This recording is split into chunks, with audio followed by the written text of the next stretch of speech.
그러다 보니 오늘 본문은 은혜로 인해서 구원을 받은 사람들이 은혜를 값싸게 여겨서는 안 된다는 경고의 말씀인 것입니다. 이 경고의 말씀을 통해서 우리가 그 은혜를 값싸게 여기지 말고 은혜 받은 자답게 살아야 한다라는 것을 우리에게 알려주고 있는 것입니다. 자, 그렇다면 은혜로 구원받은 우리는 어떻게 살아야 하는 걸까요?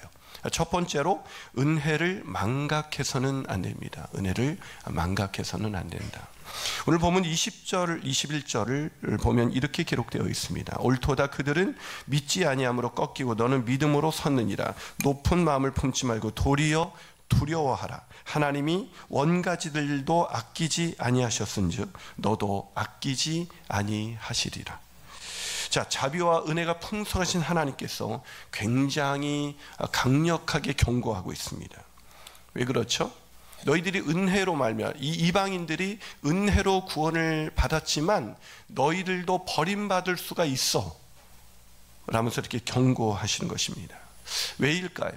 그것은 은혜로 구원받은 인간의 가장 큰 패역은 은혜를 망각하면서 살아간다는 겁니다. 은혜로 구원받은 이 감격 속에 얼마간 머물지만 조금만 시간이 지나면 은혜가 당연한 것이 되는 거죠. 이 부모님들이 이렇게 자녀들이 이렇게 커서 이렇게 막 잘 이렇게 살다 보면 꼭 하시는 말씀이 있습니다. 다 지 잘나서 큰 줄 알지 라는 얘기죠. 다 우리가 알아서 큰 줄 알지라는 그 말 속에서는 부모의 은혜를 망각하고 살아가는 이 자녀들의 모습이 투영되어 있습니다. 여러분, 그렇습니다. 마치 우리가 자녀들이 부모의 은혜를 망각하고 사는 것처럼 하나님의 자녀된 우리가 가장 쉽게 망각하는 것이 있다면 그것은 구원받은 하나님의 구원하시는 그 놀라우신 은혜, 그 은혜를 망각하는 것입니다. 다 저 잘나서 구원받은 줄 알아요. 뭔가 내가 남다른 뭔가가 있으니까 하나님께서 나를 구원하신 것은 아닐까라는 그 생각이 깔려 있습니다. 이건 심각한 오해이죠. 여러분, 우리가 어떤 존재였는지 다시 한번 되돌려 볼까요? 로마서 1장으로 가보시죠. 로마서 1장 21절에서 25절입니다. 하나님을 알되 하나님을 영화롭게도 아니하며 감사하지도 아니하고 오히려 그 생각이 허망하여지고 미련한 마음에 어두워졌나니 스스로 지혜 있다 하나 어리석게 되어 썩어지지 아니하는 하나님의 영광을 썩어질 사람과 새와 짐승과 기어다니는 동물 모양의 우상으로 바꾸었느니라. 그러므로 하나님께서 그들을 마음의 정욕대로 더러움에 내버려 두사 그들의 몸을 서로 욕되게 하셨으니 이는 그들이 하나님의 진리를 거짓 것으로 바꿔 피조물을 조물주보다 더 경배하고 섬김이라. 주는 곧 영원히 찬송할 이시로다. 무슨 말입니까? 하나님을 알지만 우리는 하나님을 영화롭게도 하지 아니하고 감사하지도 아니하고 미련만 마음에 어두워져서 자기가 제일 잘난 줄 알아요. 스스로 지혜 있다고 생각합니다. 그래서 뭘 위해서 살아갑니까? 썩어질 우상을 위해서 자신의 인생을 살아간다는 것입니다. 인간의 어리석음은 우상을 위해서 산다는 것입니다. 돈, 명예, 세상의 헛된 것을 추구하는 것이죠. 그 우상 중에 가장 큰 우상은 바로 자기 자신이라는 우상입니다. 그래서 이 우상을 따라 사는 것이 은혜를 망각하는, 하나님 없이 살아가는 존재들의 모습이죠. 여러분, 은혜를 망각하게 되면 반드시 세상 것에 관심을 갖게 되어 있습니다. 그래서 은혜를 망각한 사람의 특징은 자기가 우상이 되어버리기 때문에 하나님을 섬기는 일에서 벗어나 하나님께 감사하는 인생에서 벗어나 자기를 섬기기 때문에 그 사람의 온통 관심은 내가 얼마나 이 세상에서 더 가치 있는 존재가 될 수 있을까, 내 인생이 어떻게 더 높은 위상을 가질 수 있을까. 그래서 현세적인 그런 경제적인 모든 것에 자신의 인생의 관심이 그저 꽂혀 있게 되어 있습니다. 그래서 임금이 잔치를 배설하고 초대해도 갈 시간이 없어요. 소도 사야 되고 장가도 들어야 되고 세상에서 할 일이 많습니다. 은혜를 망각하고 우상으로 바뀐 모습들의 일상입니다. 그래서 그러다 보니 그렇게 우상을 섬기는 사람들은 부끄러운 욕심을 따라 삽니다. 그래서 부끄러운 욕심을 따라 사는 정도가 아니라 부끄러운 욕심을 따라 살다 보니까 이 사람들의 마음속에 하나님이 불편합니다. 그래서 마음에 하나님을 밀어냅니다. 예배를 밀어내고 하나님을 밀어내고 마음속에 하나님과 교제하는 시간들이 없어집니다. 은혜를 망각한 인생의 특징. 그래서 오늘 로마서 1장은 이렇게 말합니다. 또한 28절, 그들이 마음에 하나님 두기를 싫어하며, 하나님을 밀어내는 인생. 그래서 그들을 하나님께서 상실한 마음대로 내버려 두십니다. 그래서 곧 모든 불의, 추악, 탐욕, 악의, 시기, 살인, 분쟁, 사기, 악독, 수근수근, 비방, 하나님께서 미워하시는 일, 능욕하는, 교만, 자랑, 악을 도모하고 부모를 거역하고 우매하고 배약하고 무정하고 무자비한 자라. 자신의 가치와 자신의 위상을 높이기 위해서 모든 불의와 추악과 탐욕과 악의를 주저하지 않는 인생. 교회를 다니지만 은혜를 망각한 사람의 모습입니다. 그들은 이 같은 일을 행하는 자는 사형에 해당한다고 하는 하나님의 정하심을 알고도 자기들만 행할 뿐만 아니라 그런 일을 행하는 자를 옳다 하느니라. 그래, 다 그렇게 사는 거지 뭐 라고 말한다는 거죠. 사랑하는 여러분, 이런 인간들을 향해서 성경은 이렇게 선언합니다. 로마서 3장 10절 12절, 기록된 바 의인은 없나니 하나도 없으며 깨닫는 자도 없고 하나님을 찾는 자도 없고 다 치우쳐 함께 무익하게 되고 선을 행하는 자는 없나니 하나도 없도다. 고난주간이 가까워왔지만 주님의 고난에 동참하는 것은 관심이 없고 여전히 자신의 우상이 되어서 스스로 지혜롭다 하여 그 썩어질 우상으로 하나님을 썩어질 우상과 바꾸어 자기 자신의 영광과 자신의 가치와 자신의 위상을 위해서 온갖 전세적인 것에 팔려버린 인생, 은혜를 망각한 자의 모습인 것입니다. 사랑하는 여러분, 저와 여러분이 이런 자들이었습니다.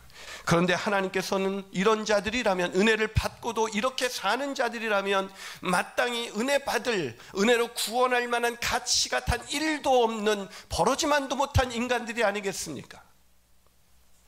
이런 사람들을 구원하는 것이야말로 어쩌면 하나님의 명예에 치명적인 흠이 되는 것 아니겠습니까? 그런데 하나님은 이런 자들을 포기하지 아니하시는 한없는 은혜, 그 전적인 은혜로 오늘도 저와 여러분이 우상을 섬기는 것에서 돌아와 은혜를 받은 은혜를 기억하라 말씀하십니다. 사랑하는 여러분, 패역 중에 패역이 무엇입니까? 은혜를 잊는 것입니다. 은혜를 받고도 은혜를 잃어버리는 것. 그래서 내가 뭔가 남다른 구석이 있겠지, 하나님 앞에서도 자신의 가치를 증명해내려는 그런 어리석은 존재로 사는 것, 그것이 바로 패역 중에 패역인 것입니다. 은혜로 인하여 믿음으로 말미암아 구원받은 자가 자신의 의와 자신의 영광과 자신의 가치를 위해서 사는 것이 바로 패역 중에 패역인 것입니다. 로마서 9장 30절 세번역은 이렇게 말합니다. 그러면 우리가 무엇이라고 말해야 하겠습니까? 의를 추구하지 않는 이방인들이 의를 얻었습니다. 우리가 의를 추구해서 의를 얻은 것이 아니라 의를 추구하지 않았던, 우리가 아직 죄인 되었을 때 그리스도께서 우리를 위하여 죽으심으로 하나님께서 우리에 대한 자기의 사랑을 확증해 주신 것입니다. 우리가 의롭게 된 것은 뭐가 남다른 뭐가 단 1도 없었던 상태였단 말입니다. 그러기에 우리는 의를 얻게 된 것은 우리가 열심히 의를 위해서 살았기 때문이 아닙니다. 행한 것은 죄뿐인 인생이었습니다. 다시 말해서 전적인 은혜로 구원받은 것이지 뭔가 나은 것이 있어 저와 여러분이 여기 앉아있는 것이 아니라는 것입니다. 그런데 그런 사람들이 하나님의 은혜를 망각하고 산다, 그것은 있을 수 없는 얘기죠. 사랑하는 여러분, 신앙생활은 그 은혜를 잊지 않는 것입니다. 신앙생활은 그 은혜의 빚진 자로 사는 것입니다. 그래서 갚아도 갚을 수 없는 은혜, 그 은혜의 빚진 자가 되어서 그 한없는 은혜를 나눠주며 사는 삶, 그 한없는 은혜에 감사하며 사는 삶, 그것이 은혜 받은 자의 삶인 것입니다. 두 번째로, 은혜 받은 우리는 어떻게 살아야 될까요? 그것은 은혜의 증거가 되어야 합니다. 은혜의 증거. 당연한 말이죠. 하나님께서 우리에게 은혜를 베푸실 때 기대하는 건 딱 한 가지입니다. 은혜의 증거가 되는 삶, 은혜를 나타내는 삶, 그 삶을 하나님은 기대하십니다. 제가 부교육자로 목회할 때 정말 가난한 분이 청소년부 교사를 하시고 있었습니다. 근데 한번 이제 그 부서 이제 헌금은 그 부서 재정 담당 교사가 헌금을 취합하는데, 한 번은 그 선생님이, 목사님, 그 가난한 선생님이 한 주도 빠지지 않고 매일 감사 헌금을 하세요.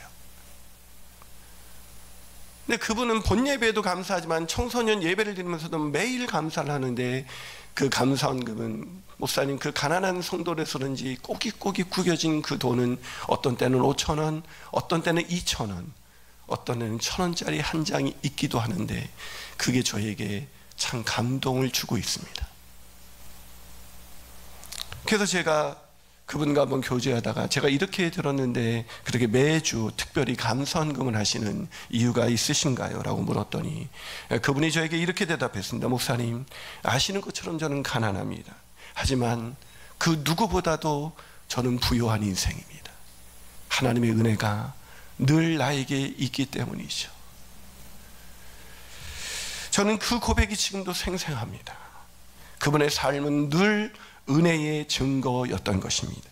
가난한데 늘 감사하셨고, 늘 사람들에게 제일 만나는 사람마다 제일 많이 하는 게 감사합니다 집사님, 감사합니다. 모든 게 하나님의 은혜입니다. 그분의 입술에서 떠나지 않는 단어 감사합니다. 모든 게 은혜입니다. 사랑하는 여러분, 은혜로 인하여 믿음으로 말미암아 구원을 얻은 우리의 가장 중요한 이 땅에 존재하는 존재 목적은 무엇일까요? 그것은 나의 어떠함을 나타내는 삶이 아니라 하나님의 은혜를 드러내는 삶, 하나님의 은혜의 증거가 되는 삶이 아닐까요? 오늘 본문 13절에서 15절 세 번역은 이렇게 말합니다. 이제 나는 이방 사람인 여러분에게 말합니다. 내가 이방 사람에게 보내심을 받은 사도이니만큼 나는 내 직분을 영광스럽게 생각합니다. 나는 아무쪼록 내 동족들에게 질투심을 일으켜서 그 가운데서 몇 사람이라도 구원하고 싶습니다. 하나님께서 그들을 버리심이 세상과 화해함을 이루는 거라면 그들을 받아들이심은 죽은 자 가운데서 살아나는 삶을 주심이 아니고 무엇이겠습니까? 무슨 말입니까? 하나님이 이스라엘 백성을 잠시 버린 것 같지만 이방인들을 구원하기 위함이었고, 전적인 은혜로 이방인을 구원한 그 모습을 통해서 그들이 질투심을 유발해서 그들을 다시 얻고자 함이 아니겠습니까? 라고 이야기하고 있는 것입니다. 그래서 자기는 이방인의 사도가 된 것은 사실은 이방인들만을 위한 것이 아니라 지금은 버림받은 것 같은 저들, 자신의 행위로 의롭게 되려고 했지만 걸려 넘어져서 구원에 이르지 못했던 저들에게 이방인들의 사도로 내가 은혜의 증거, 은혜로 구원받는 삶을 나타내는 그런 은혜의 증거로 나를 부른 것이 아니겠습니까? 라고 사도 바울은 말하는 것입니다. 사랑하는 여러분, 우리가 살아가는 우리 인생의 가장 존재 목적은 하나님의 은혜를 드러내는 삶입니다. 그래서 그 은혜를 드러낸다는 것은 내 삶 가운데 고난과 역경이 온다 할지라도 내 삶 가운데 함몰되는 것이 아니라 그런 나 같은 죄인을 구원하신 은혜 때문에 매일매일 감사를 표현하는 삶, 매일매일 은혜를 표현하는 삶, 모든 것이 감사하죠. 하나님의 은혜가 아니겠습니까? 이것이 우리가 날마다 할 말인데, 교회를 다니면서도 은혜를 망각한 사람은 주어진 것이 너무 많은데도 감사할 게 없답니다. 한 주간 얼마나 감사하셨습니까? 사랑하는 여러분, 그렇습니다. 은혜로 인해서 구원받은 우리 존재의 목적은 은혜의 증거가 되는 것입니다. 은혜의 증거가 된다는 것은 날마다 감사하는 삶, 날마다 기뻐하는 삶, 내가 인생의 고난의 밑바닥을 걸어가도 나 같은 자를 구원하신, 버려 마땅한, 아니 죽여 마땅한, 도저히 구원해서는 안 되는 나 같은 죄인을 구원하신 하나님의 은혜, 그 은혜를 생각하면 그 단돈 1,000원짜리 그 구겨진 그 돈, 어쩌면 그 가난한 성도에게 너무나 절실할 수 있을 것 같은 그 돈마저 하나님께 드리고 싶은 그 마음 아니겠습니까? 더 많은 것을 받아도 나눌 것이 없고 드릴 것이 없고 베풀 것이 없는 삶, 참 비천하고 가난한 인생입니다. 여러분, 우리가 남달라서 구원받은 것이 아닌 것을 기억하십시오. 매일매일 구원에 감사하십시오. 날 구원하신 주 감사. 그 매일 구원에 감격하는 그런 감사로 이번 고난주간 주 앞에 나오시는 저와 여러분이 되시기를 주님의 이름으로 축원합니다. 마지막으로 우리 은혜를 받은 우리는 어떻게 살아야 하는 걸까요? 그것은 은혜 받은 자로 겸손하게 살아야 합니다. 20절에서 21절은 이렇게 말합니다. 옳도다. 그들은 믿지 아니함으로 꺾이고 너는 믿었음으로 섰느니라. 그러니 높은 마음을 품지 말고 도리어 두려워하라. 하나님이 원가지들 즉 이스라엘 백성도 그들이 믿지 않았을 때, 교만해졌을 때 아끼지 아니하셨은즉 너도 교만하면 아끼지 아니하시리라. 너희들도 꺾여 내치리라, 이 뜻이에요. 여러분, 사도 바울이 은혜로 인하여 아무 한 일도 없이 의를 추구하지 않았던 사람들이 전적인 은혜로 구원받은 이방인들에게, 이방인 그리스도인들에게 뭐라고 말하고 있습니까? 높은 마음을 품지 말라. 네가 구원받은 거 네가 뭔가 남달라서가 아니라, 네 믿음이 대단해서가 아니라 그 믿음마저 은혜로 인하여 주어진 것이 너희 그 어떠함이 있어서 구원받은 것이 아니니 절대로 교만하지 말라고 얘기하고 있는 겁니다. 근데 믿음으로 구원받은 사람이, 나는 믿음인데 저 사람 믿음이 없는데, 나는 훈련 받았는데 저 사람은 훈련을 못 받았어, 나는 이걸 깨닫고 있는데 저 사람은 모르네 하면서 자신의 어떤 가지게 된 그 은혜로 주어진 것을 마치 자신의 어떠함 때문에 자기가 이것을 알고 있고 누리고 있는 것처럼 그렇게 생각하는 교만이 있는 사람들이 종종 보입니다. 여러분, 믿음은 우리가 자랑할 수 있는 것이 아닙니다. 왜냐하면 믿음은 하나님의 선물이기 때문입니다. 선물은 자랑하는 것이 아니라 나눠주는 것입니다. 선물 받은 사람은 그걸 자랑할 수 없습니다. 그건 상이 아니라 선물이기 때문입니다. 믿음은 상이 아닙니다. 선물입니다. 은혜로 인하여 주어진 것입니다. 그래서 우리는 믿음을 자랑할 것이 아니라 그것을 나눠주며 사는 삶을 살아야 합니다. 그런데 우리의 현실은 그렇지가 않습니다. 믿음이 은혜이고 선물인데 자기가 뭔가 남달라서 주어진 것처럼, 남달라서 이런 삶을 사는 것처럼 그렇게 오히려 은근히 자기가 변화된 삶을 자랑합니다. 예전에 어떤 여자 집사님이 믿음으로 구원받고 나서 너무 기뻐했습니다. 그런데 어느 날 남편이, 구원받지 못한 남편이 너무나 한심해 보이는 거예요.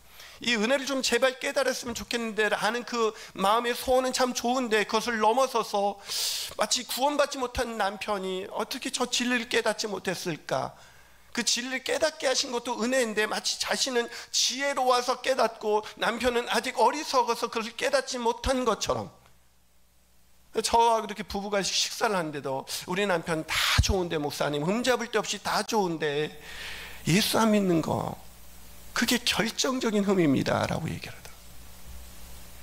참 마음이 여간 불편하지 않은 게 아니었습니다. 그래서 제가 그런 몇 번 교제할 때마다 그런 얘기를 하시길래 제가 듣기만 하다 한 번은 이렇게 말씀드렸습니다. 집사님, 남편분은 예수님 믿지 않는 것 빼고는 다 훌륭하다고 하셨죠. 네, 저는 죄송하지만 예수 믿는 것 빼고 훌륭한 것이 단 하나도 없는 사람입니다. 저 같은 자도 하나님이 은혜로 구원하셨는데 남편같이 훌륭한 분을 하나님께서 구원하시지 않으시겠습니까?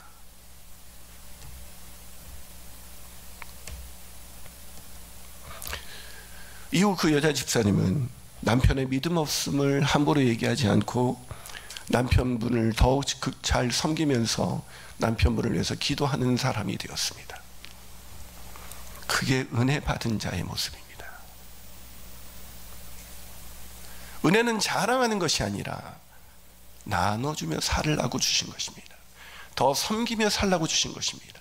더 겸손히 살라고 주신 것입니다.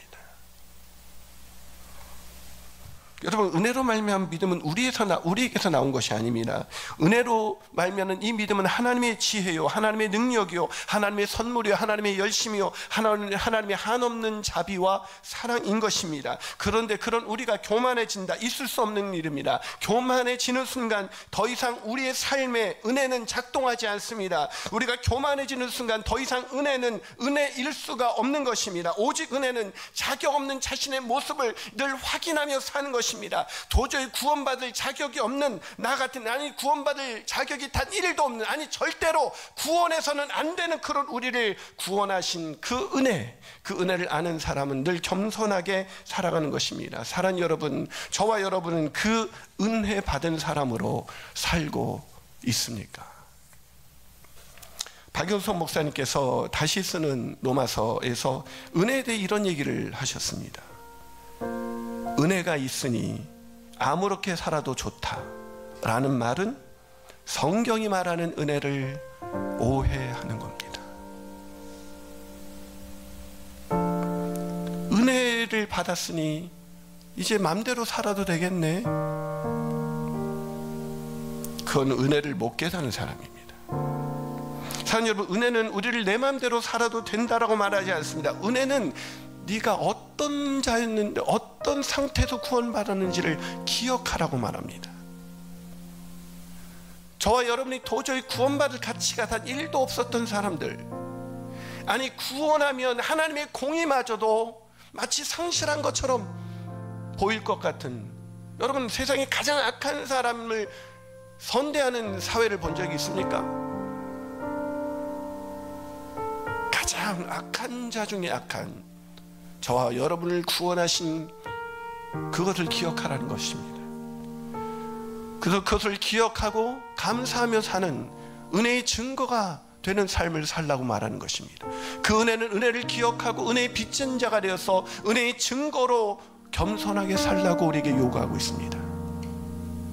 은혜 받은 사람이 많아지면 겸손하게 사는 그 한 사람으로 인해서 가정이 화목하게 될 것이고, 은혜를 받은 자가 있다면 그 한 사람 때문에 목장이 더 서로를 섬기게 될 것이고, 은혜 받은 자가 있는 교회는 세상을 더 겸손히 섬기게 될 것입니다. 우리 교회가 은혜 받은 자답게 사는 교회 되기를 소원합니다.